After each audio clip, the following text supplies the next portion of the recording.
ہم یہاں سیکھ رہے ہیں کیا چیز سیکھ رہے ہیں ہم لوگ یہاں پہ ویلتھ اسٹیٹمنٹ بنانا سیکھ رہے ہیں. تو اس کے لیے ہم نے کہا تھا کہ کیا کریں گے. ویلتھ اسٹیٹمنٹ میں تھوڑا ریوائز کر دوں کیونکہ اب آپ کی جو ویڈیو اپلوڈ ہوگی وہ یہ والی ہوگی جس وقت بن رہی ہے, اس لیے تو ڈسکنیکٹ ہوگی. تو ویلتھ اسٹیٹمنٹ میں ہوتا ہے کہ سال کے شروع میں آپ کے ایسٹ اور لائبلٹیز جو ٹیکس پیئر کے ہیں, اور سال کے اینڈ والے ایسٹ اور لائبلٹیز. ان ایسٹ لائبلٹیز میں آپ کے اسپاؤس کے اور مائنر چلڈرن کے بھی شامل ہوں گے. اسپاؤس کے وہ شامل ہوں گے جو آپ کی کمائی سے بنے. اگر اسپاؤس کی اپنی انکم سے بنے ہیں یا اس کو کوئی آگے انہیریٹڈ آ گئے ہیں تو پھر نہیں, وہ نہیں شامل ہوں گے. ٹھیک ہے, اور پلس آپ کے ایکسپینڈیچر کی تفصیلات آئیں گی اس میں.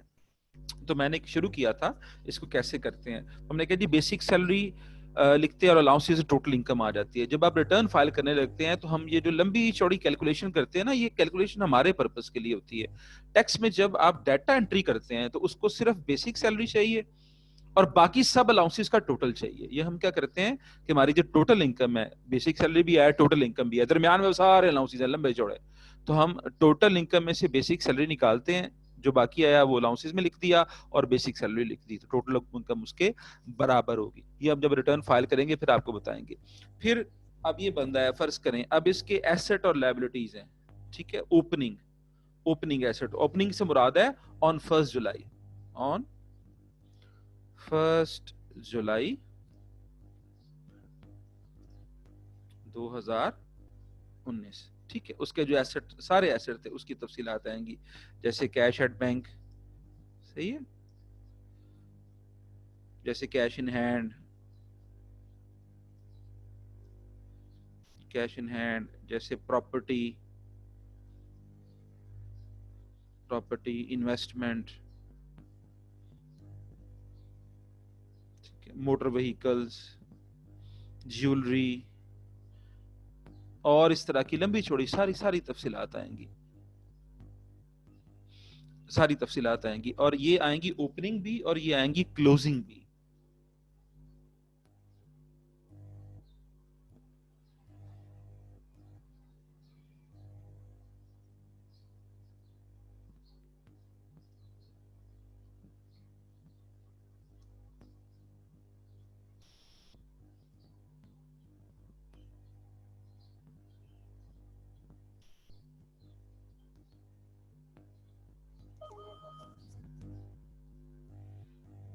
ٹھیک ہے, اب یہ اوپننگ بھی آئیں گی اور کلوزنگ بھی آئیں گی.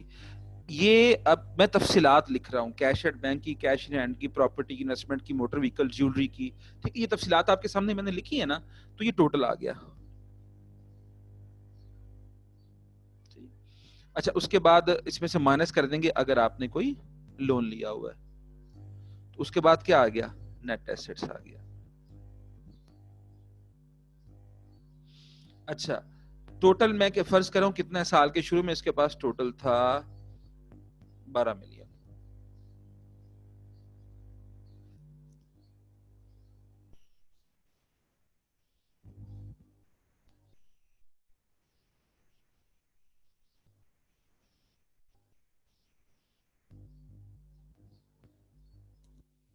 اور اس نے جو لون لیا ہوا ہے وہ ہے 1 ملین. تو ٹوٹل اس کے جو نیٹ ایسٹس آ گئے جو 12 ملین,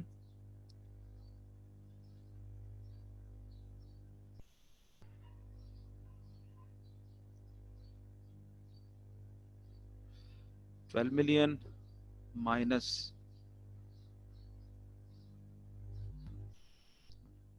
1 ملین, تو یہ نیٹ ایسٹس آ گئے اوپننگ. اچھا, یہ تفصیلات کیا دینی ریکوائرڈ ہے, cash and bank, cash in hand, کیا اس میں جب ہم ریٹرن فائل کرتے ہیں تو کیا اس میں ریکوائرڈ ہے؟ جی, یہ ریکوائرڈ نہیں ہے سیلریڈ کے کیس میں اور ریکوائرڈ ہیں نان سیلریڈ کے کیس میں. ہم انڈیویجول کی ٹیکسیشن کر رہے ہیں نا, اگر انڈیویجول ایک سیلریڈ پرسن ہے تو جب آپ اس کی ریٹرن فائل کرتے ہیں تو صرف یہ نیٹ ایسٹ ریکوائرڈ ہے, صرف یہ فگر لکھنی ہوتی ہے آپ نے وہاں پہ, یہ ہم کریں گے. ٹھیک ہے, لیکن اگر وہ ہم ٹیکسیشن انڈیویجول کی کر رہے ہیں, پہلی بات تو آپ سمجھ لیں, لیکن اگر یہ انڈیویجول نان سیلریڈ ہے تو پھر یہ سب کچھ بھی ریکوائرڈ ہے. یہ ان کی ہم ڈیٹیل دیتے ہیں وہاں پہ, جیسے ایک بزنس مین ہے اس کی یہ سارے بزنس ایسٹ بھی اس کے اندر شامل ہوتے ہیں, انویسٹمنٹ بھی شامل ہوتی ہے, سارے کی ساری ڈیٹیل دیتے ہیں. تو اس کی اگر سیلریڈ ہے تو یہ بریک اپ، اسے کہتے ہیں break up of asset and liabilities. اگر یہ سیلریڈ ہے تو break up of asset and liabilities required نہیں ہے، صرف ٹوٹل ریکوائرڈ ہے. اور اگر یہ نان سیلریڈ انڈیویجول ہے تو یہ break up of assets required ہے. صحیح ہے. اب اس کے پاس سال کے شروع میں یہ ایسٹ تھے، یہ اس کو سال کی انکم ہوئی. ٹھیک ہے. اچھا سال کی انکم ہوئی، پھر ایکسپنسز کی تفصیلات لکھتے ہیں ہم. ایکسپنسز کی تفصیلات کتنی دینی ہے ہم نے، یہ ہیڈز بنائے ہوئے ہیں اس نے ٹیکس والوں نے. اس میں جناب آپ کے ایجوکیشن کا ہے، آپ کا فلانا ہے، میں یہاں نمبر دے رہا ہوں، فرض کریں میں یہاں نمبر دے رہا ہوں. آپ کا ایجوکیشن کا ایکسپنس ہے، آپ کا ہاؤس ہولڈ ہے، آپ کا ادر ہے، آپ کا رینٹ ہے، آپ کا جو ہے وہ گاڑی کا خرچہ ہے. ٹھیک ہے. تو اس طرح کے سارے اخراجات ہیں جن کی فہرست دی ہوتی ہے ایکسپنسز کی، تو آپ اس کو یہاں پہ لکھ دیتے ہیں. یہ ڈیٹیل آپ کو، یہ میں کس حساب سے ڈیٹیل بنا رہا ہوں، جس حساب سے آپ نے ریٹرن فائل کرنی ہے. تو جو پھر یہاں پھر فرق آ گیا سیلریڈ اور نان سیلریڈ کا. سیلریڈ کے انہوں نے جو ایکسپنس کے کا بریک اپ بنایا ہے وہ 4 یا 5 چیزیں ہیں، 4 یا 5 چیزیں ہیں جس کا بریک اپ آپ دیں گے. لیکن نان سیلریڈ کی 10-12 چیزیں ہیں جس کا بریک اپ دینا ہے آپ کو. یعنی نان سیلریڈ کی انفارمیشن زیادہ ریکوائرڈ ہے، سیلریڈ کی انفارمیشن کم ریکوائرڈ ہے. یہ سمجھ آ رہی ہیں میری باتیں؟ اوکے کریں، مجھے سمجھ آ رہی ہیں میری باتیں سب کو؟ جی بولیں.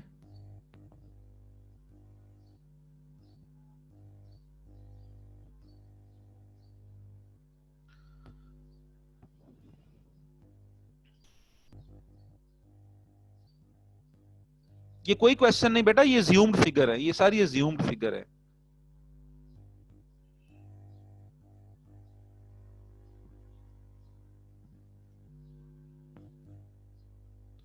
ٹھیک ہے، یہ ساری زیومڈ فگر ہے.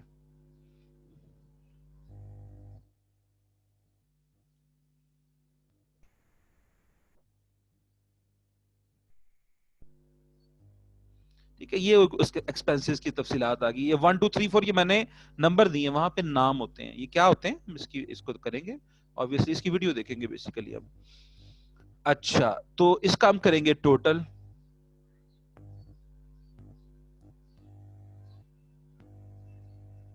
تو اب ہمارے پاس کچھ تفصیلات آ گئی. بیٹا تفصیلات کیا ہیں؟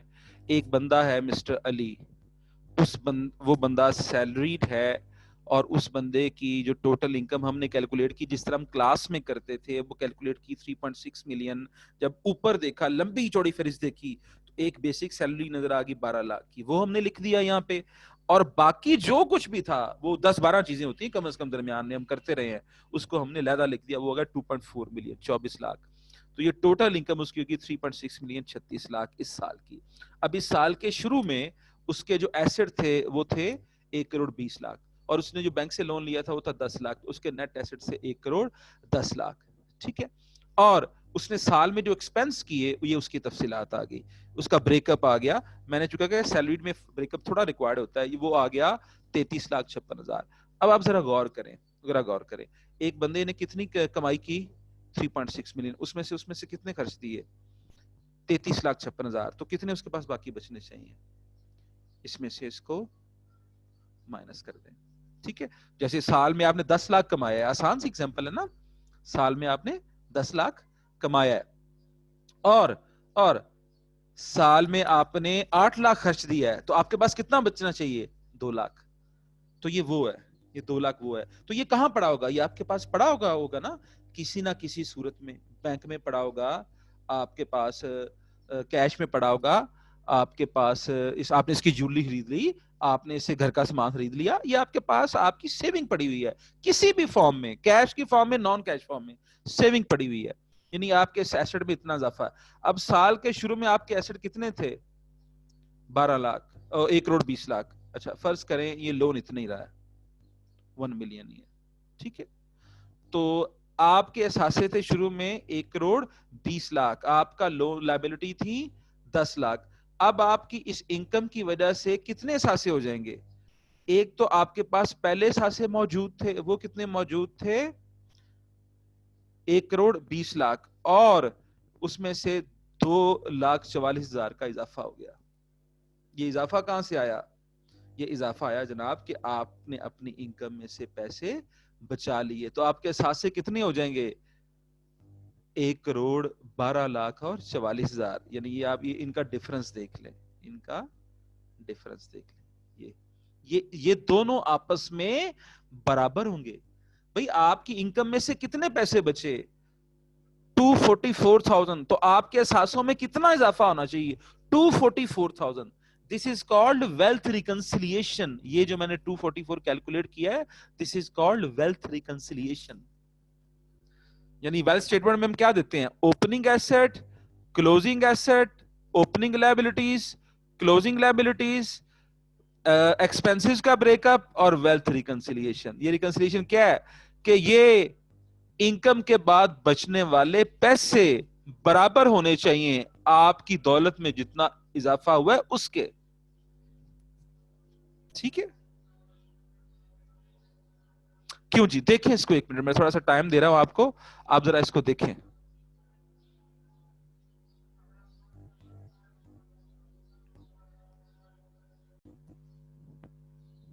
جی اینی کوشچن, کوئی سوال؟ یہ چیز سمجھ آئی آپ کو؟ مجھے اوکے کریں. یہ چیز سمجھ آئی آپ کو؟ یہ چیز سمجھ آئی آپ کو؟ اوکے کریں مجھے.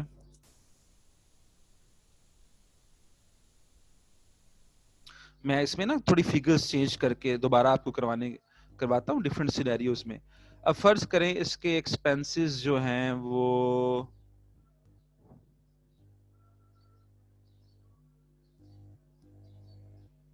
یہ ہیں. یعنی انکم اس کی تھی 36 لاکھ, ایکسپینسز ہو گئے 36 لاکھ 56,000. تو یہ انکریز ان ایسٹ نہیں ہوگا, یہ ہوگا ڈیکریز ان ایسٹ. کیونکہ باقی اس میں ایکسپینس کہاں سے خرچے ہوں گے؟ باقی جناب اس نے خرچے ہوں گے اپنے پلے سے, اپنی سیونگ سے خرچے ہوں گے, یا کسی سے لون لیا ہوگا. دونوں صورتوں میں اس کے ایسٹ, نیٹ ایسٹ کو کم ہو جانا چاہیے. ٹھیک ہے, ڈیکریز ان ایسٹ.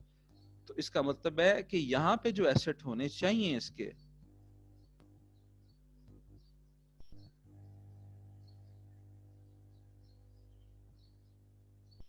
وہ اتنے ہونے چاہیے. ٹھیک ہے, یہ ایسٹ کم ہو گیا نا, یہ 1,20,00,000 سے 1,19,00,000 اور 40,000 ہو گیا. کیوں؟ 56,000 کم ہو گیا. تو ڈیکریز ان ایسٹ کتنا آ گیا؟ 56,000. یہ جو ایسٹ کا ڈفرنس ہے وہ اس کے برابر ہونا چاہیے. Change in asset should be equal to difference between total income and total expenses. Change in asset should be equal to the difference between total income and total expenses. چاہے کم ہے چاہے زیادہ ہے. ٹھیک ہے, سوائے ایک چیز کے, یہاں تک تو آپ کو کلیئر ہوگی. یہ ایسٹ میں اضافہ کسی اور وجہ سے بھی ہو سکتا ہے. وہ کون سی وجہ ہے؟ اچھا, ایسٹ میں ایک تو اضافہ اور کمی ہوتی ہے انکم اور ایکسپینس میں کمی یا اضافے کی وجہ سے. کہ آپ کی انکم, فرض کریں آپ کی انکم 36 لاکھ ہے, خرچہ ہو گیا 24 لاکھ, تو 12 لاکھ آپ کے ایسٹ بڑھ جائیں گے, لازمی بڑھ جائیں گے. ٹھیک ہے, یا آپ کی انکم ہے 36 لاکھ, خرچہ ہو گیا 40 لاکھ, تو 4 لاکھ سے آپ کے ایسٹ کم ہو جائیں گے. تو ایسٹ, نیٹ ایسٹ میں جو چینج آتا ہے یہ ایک نمبر 1 ہوتا ہے due to difference between total income and total expenses. اس کے علاوہ یہ 2 ریزنز ہیں جس کی بنا پہ اور آتا ہے. نمبر 1, آپ کو کوئی گفٹ دے دے.